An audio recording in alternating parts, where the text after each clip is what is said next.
Hello coders, I hope you are coding well. In the previous video, we created login reactive form with form fields and validations in our Angular application. And in today's video, we will write the code to call our login API from our Angular app. So let's get started. So in our Angular application, first of all, we need to create a method in our auth service. And to do this, we will open auth.service.ts, and in this file we will copy this register method and we will paste it here.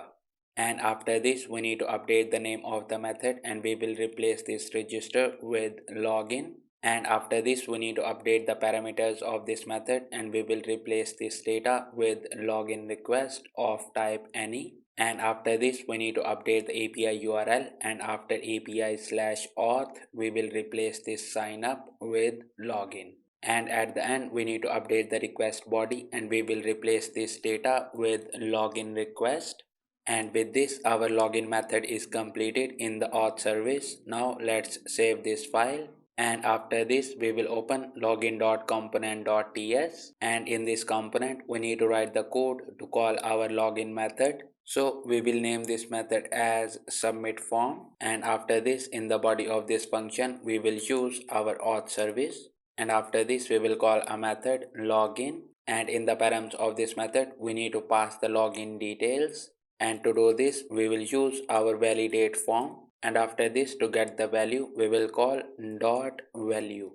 And after this, we will subscribe the response and we will name this as res, and we will write an arrow function. And after this, to handle the errors, we will write error function as well. And in the body of this error function we will use message service and we will show the message as bad credentials. And after this, we will go to the success case, and again we will use message service and we will show the message as login success. And after this, let's write a console.log statement, and in this we will log the response. And with this, our TS code is completed as well. Now let's save this file and let's open login.component.html. And in this file we need to write the code to call our submit form method. And to do this, in the form tag we will use ng-submit event and we will call submit form method. And with this, our HTML code is completed as well. Now let's save this file and let's run our application. And as you can see, our application is up without any errors. Now let's go to the browser and let's validate the functionality of our login API call. And in the browser, we will click on this login button.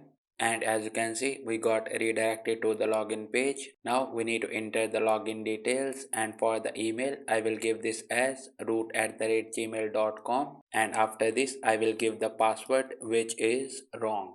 And after this, I will click on this login button, and as you can see, we got error message bad credentials, indicating either our email or password is wrong. And after this, I will update the password and I will give the right password this time. And after this, I will click on this login button again, and as you can see, this time we got success message which says login success. And that's it for today's video. In the next video, we will create storage service in our Angular application, and after this we will write the code to store the details of logged in user after the login API call success.